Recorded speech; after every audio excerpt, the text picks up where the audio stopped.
पाठवण्यात आलं। मग आता हे 2 नंबर धंदेवाले आणि सट्टेवाले हे सर्व जण निवडणुकीमध्ये उभं टाकून निवडणूक लढवित आहेत आणि हे नमस्कार मित्रांनो, वेद न्यूज मराठीमध्ये आपलं सर्वांचं स्वागत आहे। आपण पाहतोय संपूर्ण 2025 सार्वत्रिक नगरपालिका निवडणुकीला सुरुवात झाली आहे। त्याचप्रमाणे आपण सुद्धा पाहतो धर्माबाद मध्ये मोठा जोरदार चर्चेला उधाण आलेले अनेक पक्षांनी या विविध पक्षांनी उमेदवारी अर्ज दाखल केले। नगरपालिकेतील एकूण नगरसेवक उमेदवारासाठी 125 तसेच नगराध्यक्ष पदासाठी 9 उमेदवार आहेत। त्यासोबत आपल्या धर्माबाद येथील सर्वांना परिचित असणारे एक समाजसेवक म्हणून त्यांना ओळखल्या जाणारे शिवशंकर सुरकुटर आपल्यासोबत आहेत। त्यांनी प्रभाग क्रमांक 8 मधून त्यांनी उमेदवारी अर्ज दाखल केलेला आहे। आपल्यासोबत आहे। प्रथम तुमचं वेद न्यूज मराठी चॅनल मध्ये स्वागत आहे साहेब। आणि आपण पाहतोय आपण एक सामाजिक कार्यकर्ते म्हणून आपल्याला संपूर्ण धर्माबाद शहरामध्ये ओळखलं जाते। त्याबद्दल तुम्ही या राजकारणामध्ये तुम्ही प्रथम का आलात? एक समाजसेवक तुम्ही होतात। शंकर आर्य सुरकुटवार पूर्णवेळ समाजसेवक आहे। माझं शिक्षण MSc BEd झालेलं आहे। मी शिवसेना शिंदे गट लाडकी बहीण योजना, लाडकी बहिणीचा लाडका भाऊ या पक्षाकडून धनुष्यबाण या चिन्हाच्या पक्षाकडून मी उभं टाकलेले आहे। प्रभाग क्रमांक 8 या प्रभागातून मी शिवसेना शिंदे गटाकडून उभं टाकलेला आहे। नगराध्यक्ष पदाचे उमेदवार तुमचे? आमचे नगराध्यक्षाचे उमेदवार सौ अनुसयाबाई गंगारेड्डी चाकरोड आणि आमचे 11 नगरसेवक या निवडणुकीमध्ये निवडणूक लढवित आहेत। तर सर्वांना हे विनंती की सर्वांनी आम्हाला आशीर्वाद देऊन भरघोस मताने विजयी करावे। आणि धर्माबाद शहरामध्ये 2020-21 ला जेव्हा मी या ठिकाणी आलो संघटनाचे काम करून, तर या ठिकाणी एक बिहारसारखं वातावरण निर्माण झालेला होता। 50 ते 60 अवैध मटक्याचे दुकाने खुलेआम चालत होते आणि भ्रष्टाचार एक चरमसीमावर होती। दर महिन्याला एक परिवाराचा व्यक्ती हा अवैध धंद्यात बर्बाद होऊन आत्महत्या करत होता। या सर्व विषय घेऊन मी प्रशासनासोबत, जिल्हाधिकारी साहेबांसोबत, SP साहेबांसोबत आणि लोक अदालतामध्ये हे विषय मांडलं आणि चांगल्या अधिकाऱ्यांना धर्माबादला पाठवा आणि हे सर्व भ्रष्टाचार आणि अवैध धंद्याची दुकानं बंद करा। मग हे 50 ते 60 अवैध धंद्याची दुकानं बंद झाले आणि भरपूर असे विषय जे मच्छी मार्केटचं विषय होतं नागरिकांचं, जे 50 वर्षाची मागणी होती। दरवेळेस इथलचे आजी माजी नगराध्यक्ष नगरसेवक आश्वासने द्यायचे, हमी द्यायचे, परंतु कोणीही 50 वर्षात हे काम केलेलं नाही। मग नागरिकांचं ते विषय सर्वांना चर्चा करून नागरिकांना, त्या मोठ्या लोकांचं, धर्माबाद येथील मोठ्या उद्योगपती आणि वरिष्ठ नागरिकांचं मार्गदर्शन घेऊन मी पाठपुरावा सुरू केलं। 2 वेळेस आमरण उपोषण करून त्या मच्छी मार्केटची जी 50 वर्षाची मागणी पूर्ण करून त्या मच्छी मार्केटला त्यांच्या नियोजित स्थानावर पाठवण्यात आलं। मग आता हे 2 नंबर धंदेवाले आणि सट्टेवाले हे सर्व जण निवडणुकीमध्ये उभं टाकून निवडणूक लढवित आहेत आणि हे जर पुन्हा एकदा जिंकून पुन्हा धर्माबादला आम्ही जशा होता आणि जशा प्रकारे करू, अवैध धंद्याची दुकाने चालू करू, हे सर्व त्यांची मनशी आहे। लोकांचं काय? लोकांचं मत काय? सर्व नागरिकांना विचारूनच हे सर्व विषय मी हातात घेतलेले आहेत। सर्वांचे सह्या घेऊन, सर्वांशी चर्चा करून आणि हे सर्व सामाजिक जे काम केलेले आहेत सर्व नागरिकांना विचारूनच केलेले आहेत।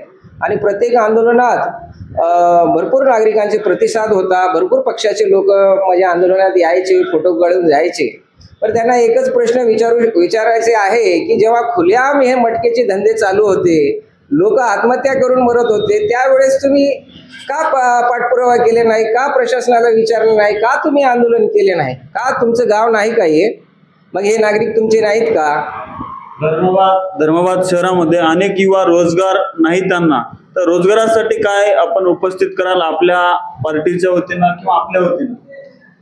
आमचे माननीय मंत्री संजय शिरसाट साहेब काल इथं सभा घेऊन गेले। त्यांनी स्पष्ट आश्वासन दिलेलं आहे, शिक्षण घेणाऱ्या मुलांसाठी 1000 विद्यार्थ्यांसाठी हॉस्टेल बांधणार आहेत। समाज कल्याणाशी निगडीत असल्यामुळे भरपूर असे योजना आहेत युवा रोजगार निर्मितीसाठी तर ते योजनांचे निवडणूक होता संपताच योजनांसाठी ते शिबिरे लावणार आहेत युवा बेरोजगारांसाठी.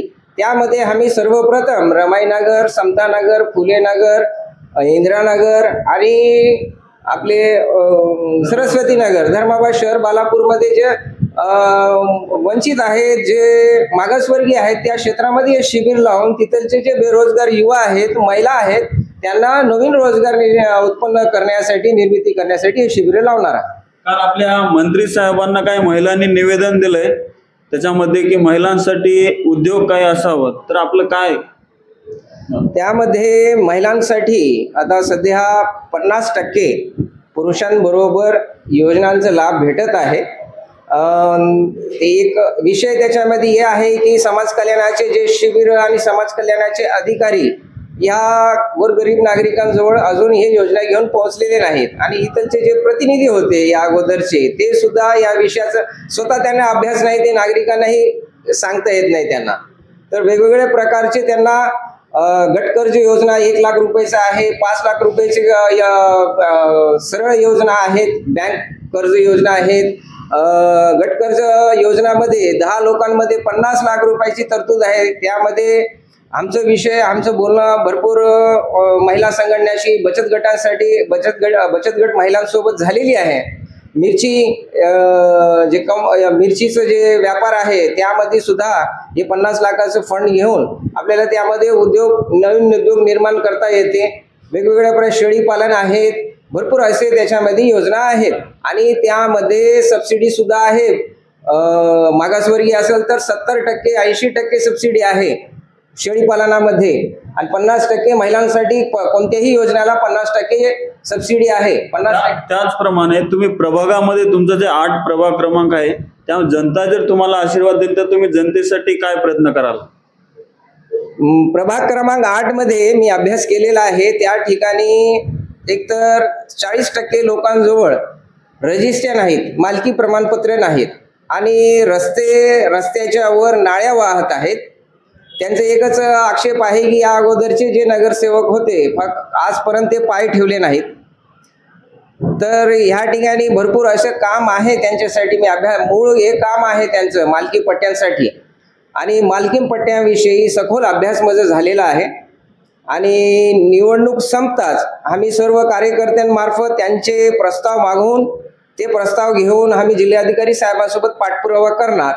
मालकी प्रशासकीय जमिनीवर, वन विभाग जमिनीवर, गायरान जमिनीवर, देवस्थान जमिनीवर, वक्फ जमिनीवर 2011 पूर्वीपासून जे गोरगरीब नागरिक, मागासवर्गीय नागरिक राहत आहेत त्यांना मालकी पट्टे देऊन घरकुल योजना त्यांना लागू करा असे GR 29 जुलै 2025 ला पारित झालेली आहे.